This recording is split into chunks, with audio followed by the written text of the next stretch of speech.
thumb deployment right there. You could always open it like that if you want, and you could reverse flick like that, which is my favorite. It took a little bit of getting used to. You know, it does kind of beat at your index finger a little bit. My gripe that I do have about the pocket clip is that it is not deep carry. This guy is not deep carry at all. So when you are carrying your knife with the default pocket clip, this guy is not messing around. All right, nice clean cuts, no compromises. What is going on, guys? Welcome back to the channel. My name is Miguel and you're watching Miguel EDC, where we talk everything EDC gear here. Today we're going to be reviewing the Demko AD20.5, this beauty right here, especially this one with the shark's foot. This is the shark's foot blade variation. There's also a clip point version as well, but we're going to be focusing mainly today on the shark's foot blade here. And man, there's so much to tell you about this knife, so much that I can't wait to unpack with you guys. Talking about this guy, did an unboxing on this knife not that long ago, about a month or two ago, and I've had the opportunity to EDC this guy like crazy. This knife has not left my pocket for so long, and I can't wait to share with you guys what the experience is all about. So without further ado, let's just jump right into it here. So the action on this guy is like nothing else. Action on this guy is beautiful. There's something unique, something about this sound that you don't find in any other knife. Listen to that.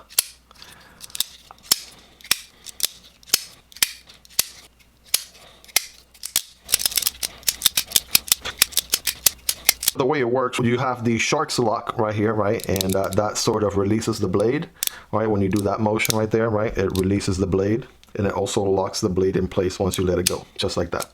Right, so again, releases the blade here, and then it locks the blade in place once you let it go. Very unique, very different. I want to say at first it took a little bit of getting used to.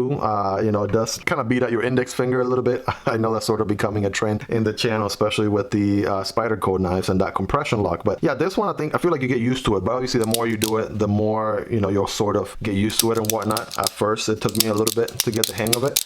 But yeah, this thing open and closes, and you can just sit there to the point where you annoy the crap out of your significant other. I know when we're watching a movie or watching Netflix, if I have this guy and I'm flipping it open and closed constantly, my wife, yeah, this will get on her nerves. No doubt about that. Let's talk materials on this guy. So we have a stone-washed AUS 10A blade. Again, keep in mind this one is the around $160 or so entry point. The Demko AD20.5 is already a more affordable version of the Demko AD20, which is made in the US. It's a much larger knife and such, but this one is made overseas in Taiwan. It's the most affordable variant of the Demko AD20.5 is this entry point here with the AUS 10 blade, AUS 10A, if you want to be very, very exact. Let me get a zoom in right there.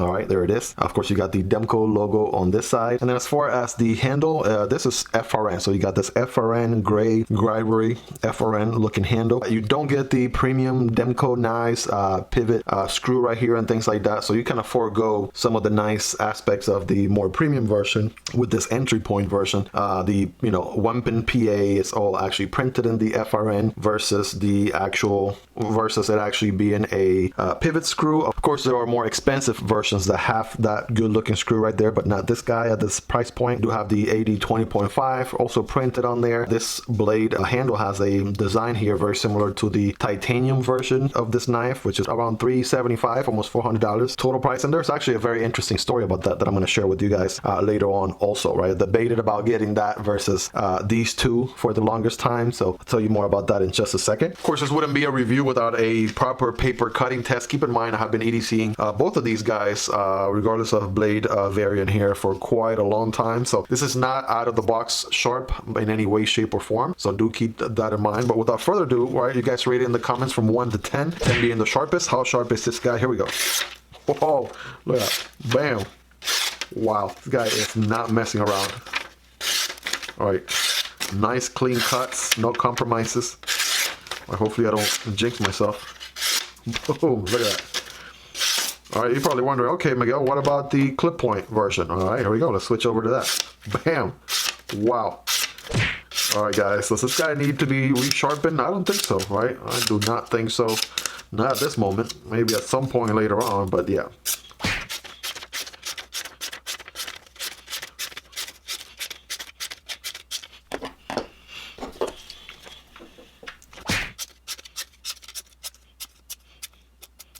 All right, so let's talk about this guy here. What has the carrying experience been like? I gotta tell you guys, like I mentioned earlier, I threw this thing in my pocket and it lived there for weeks and weeks at a time. This guy is such an awesome EDC. I'm so glad that I went ahead and pulled the trigger on this one. We do have a flat grind blade right here. It is stone washed, like I mentioned earlier. A lot of people have an issue with the AUS 10A. So far, this thing has been super sharp. Haven't had any issues. Are there more premium steels out there? Of course there are, right? But for the price point, maybe Demko could have stretched it and put a different, more premium steel. Again, it's not a deal breaker for me. I'm happy with what this steel has done for me so far. There are so many different applications that the shark foot comes in a little bit more friendly than the clip point. And one of the things I like about it is the fact that you can make some very utility cuts right here like this, as I shall demonstrate with this leftover Amazon package right here.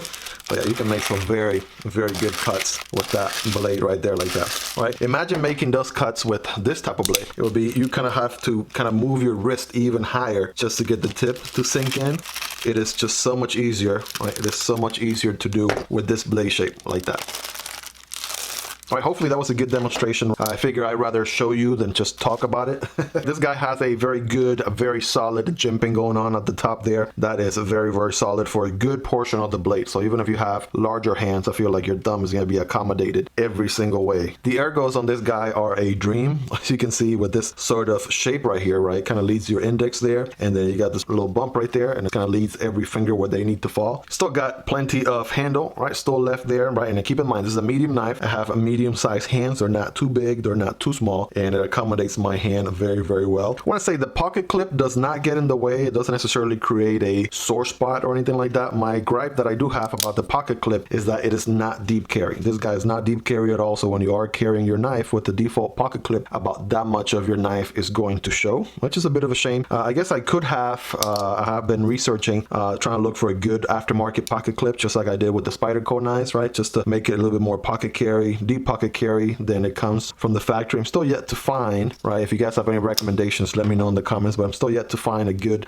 deep pocket carry alternatives from the Demko AD20.5, or maybe perhaps I haven't looked hard enough. But yeah, so far I'm rocking the stock pocket clip for now. That is my probably the only gripe I have with this guy, is how much it sticks out in the pocket. You do have a substantial lanyard hole or lanyard tube right there, so that is quite substantial, as you can clearly see there. So you should have no issues with that whatsoever. Thumb studs on this guy are very comfortable to deploy over and over again. You could do a slow opening like that, right? That's not going to be an issue either. Interesting story about this guy. So obviously I ended up getting the two Demko AD20.5 blade variants, the clip point, the shark's foot. And what's interesting about these guys is that for the longest time I debated about getting either blade shape, but on the titanium version. The titanium version that I wanted is the one with this like diamond design, and that one comes in around $375 before tax. So I could have grabbed one knife with a very good quality for around $375, almost $400. Or what I decided to do instead, the other route, was getting two knives. Yes, they are the entry point, but you know, for the purpose of the channel, for the purpose of comparing back and forth, for the purpose of experiencing both blade shapes, this did it for me right here, right? The ability to experience the clip point version, the shark's foot version. They both have the shark's lock, right? They basically around the same price when you add these two together, and you end up with two knives. So decided to go that route instead, and I haven't looked back. Hopefully at some point later on in my career I'll be able to get that titanium version, but for right now these guys are definitely doing it for me, no doubt about that. Look at that, this guy is pretty well balanced right there. As you can see, the weight is not too much towards the back of the handle or too much towards the tip of the blade, somewhere in the middle right there, right? So you can see I'm moving my finger around, it's staying nice and balanced, right? The blade alignment right here, that is pretty smack in the middle too. You guys be the judge of that. Keep in mind, this guy has already been through so much cardboard and paper and such, right, for all my EDC tasks, still remaining a very good sharp edge. One of the things that I didn't necessarily like with this design, which I found interesting, is that the space left right here, right? Obviously this is part of how the shark's lock works, but check out the space right there, this little room right here in between. Yeah, I feel, you know, sort of don't like that too much, but it doesn't really get on my nerves all that much, if I'm being honest, right? That was something I noticed from the very beginning. Ever since I've been EDCing it, I don't really notice it as much. And one great thing about the shark's lock as well is the fact that it is ambidextrous, right? So you could use it with your left hand, your right hand, obviously, right? So, you know, as long as you know, index finger all day, every day. And of course, I have no skills with my left hand whatsoever, but as you can see there, I am making it happen. Speaking of being ambidextrous, it's so much so that they actually send you a left-handed clip in the box. So if you're left-handed, just swap out the clip, right? This one works really good on the opposite side, and you are good to go right there, right? So nice little clip there for the left side. I'm glad that they thought about left-handed people, my lefties out there. Another great thing about this knife is the fact that, you know, if this knife were to be made in the United States, just like the OG AD20 is, right, it would have been a lot more expensive, because this guy is made overseas, over in Taiwan. That helps out with the price a little bit, right? Makes it a little bit more affordable. And also another thing that, you know, helps with is availability, right? So typically the American-made variants, the AD20, AD20s and such, right? Those American-made knives, not only are they going to be more expensive, but also the availability, the drops, you know, they're going to be a lot more limited. Whereas these guys, the fact they're made overseas, not only are they going to be a little bit more affordable, but also more available, to the point where you can actually pick yourself one or the other, or both if you wanted to, right? They should be available at this time and continue to be available throughout. By the way, if you want to check these out, check the links in the description below, right? Those are affiliate links that help out the channel at no extra cost to you. All right, something else to keep in mind too, right? The shark's foot blade here is going to be a little bit shorter than the clip point. The clip point is going to be just a hair longer. So if you are in a state where, you know, blade length laws and such are an issue, you might want to opt for the shark's foot blade instead. This guy does come in AUS 10A steel, right? That's not AUS 8 or AUS 10, it is AUS 10A. And this guy, for what it is, for the price point on this guy, is it going to be the most toughest, strongest metal out there? Probably not, right? Is it going to probably have the most stainless steel qualities to it? Probably not, right? Is it going to have the best etch retention? Probably not. However, it is pretty well rounded on all those areas, right? When it comes to sharpening this guy, it should be a pretty easy task, right? Sharpening the AUS 10A. And even though it doesn't excel at any of the previous mentioned categories, it actually is pretty well rounded on all of them. I really wish I had the OG AD20 so I could do a nice side-by-side comparison, but just keep in mind these are a smaller version of the OG AD20, which is a little bit of a much larger knife. This one is right there with the EDC for everyday carry. The size makes this one a much better candidate than even the OG. The OG AD20 is such a brick, for lack of a better word. It is so tough, so thick, right? When it comes to EDC, this guy is going to feel right at home on your jeans, jean shorts, whatever you got going on. It's much more of an EDC-able blade just because of it being a shorter size. One thing I didn't like, in case I haven't mentioned this already, is the printout of the AD20.5. I sort of would have liked just the diamond pattern all throughout without this piece right here. I get why that sort of serves a purpose here for the pocket clip, and when sliding in and out of your pocket, that helps. So there is some functionality to that right there, but I know the OG version AD20 does not have that, so I really wish that wasn't a thing. Even the titanium version doesn't have that either. So that's a small gripe of mine. You know, if that doesn't get in your nerves, then you're absolutely okay, and you got nothing to worry about right there. So let me know in the comments if I missed anything, if there's anything additional that you would have liked to have been covered on this review. Let me know in the comments. I plan to hang out down there. So any questions that you may happen to have, let me know, and I'll be happy to answer those for you. By the time you're watching this video, it's very likely that the Ontario Wrap Model 1, the review for this guy, is going to be live on the channel. If that is the case, I'm going to put a card right here for you so you can check out that next. Thank you guys for hanging out with me in this video. You guys are the real MVPs. I'll see you all next time. Take care. Peace.